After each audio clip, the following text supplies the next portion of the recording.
était bon. Il me faisait sentir remarqué.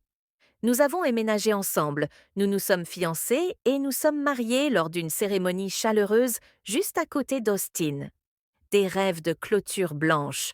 Un Golden Retriever nommé Max, toute la vie de banlieue, mais les choses ont changé petit à petit.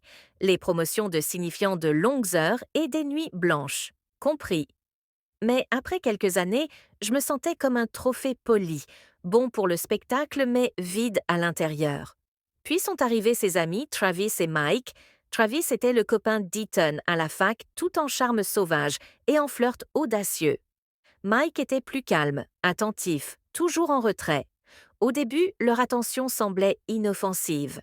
Un petit coupe de pouce pour mon ego. Travis me faisait un clin d'œil quand je me penchais pour prendre une bière. Mike s'attardait trop longtemps dans la cuisine pendant que je cuisinais. Mais un soir, ce n'était plus inoffensif. On organisait un barbecue, trop tard. Quand le générique a défilé, nous étions enchevêtrés dans un silence profond.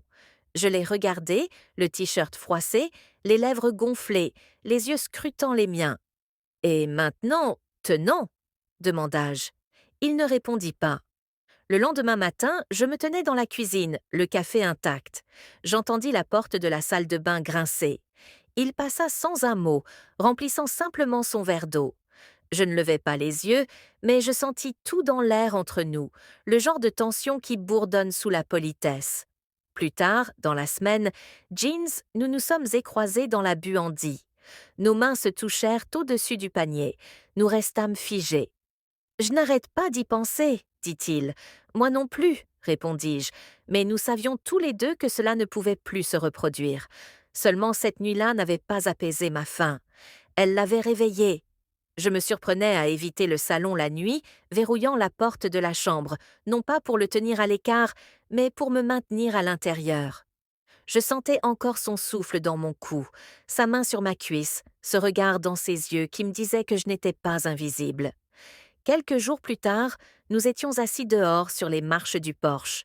Le coucher de soleil peignait le ciel d'un orange doux. Il s'assit à l'autre bout, pas tout près, mais pas loin non plus. « Tu es silencieux ces derniers temps, dit-il. J'ai réfléchi moi aussi. » Je le regardais enfin. Je n'aurais jamais dû laisser faire ça. Mais tu l'as fait, et je ne t'ai pas arrêté. Nous restâmes assis dans ce silence qui t'enveloppe la poitrine et ne te lâche plus. Je ne lui ai pas dit au revoir lorsqu'il s'est levé et s'est éloigné dans le crépuscule. Je l'ai juste observé jusqu'à ce qu'il disparaisse dans l'ombre. À l'intérieur, Paul faisait la vaisselle. Je me tenais sur le seuil, un verre de vin à la main et je mentis par mon silence lorsqu'il me demanda « Ça va ?» J'ai hoché la tête, mais ce n'était pas le cas, car le pire, ce n'était pas que ça arrive. Le pire, c'est que je voulais que ça arrive. Yeah.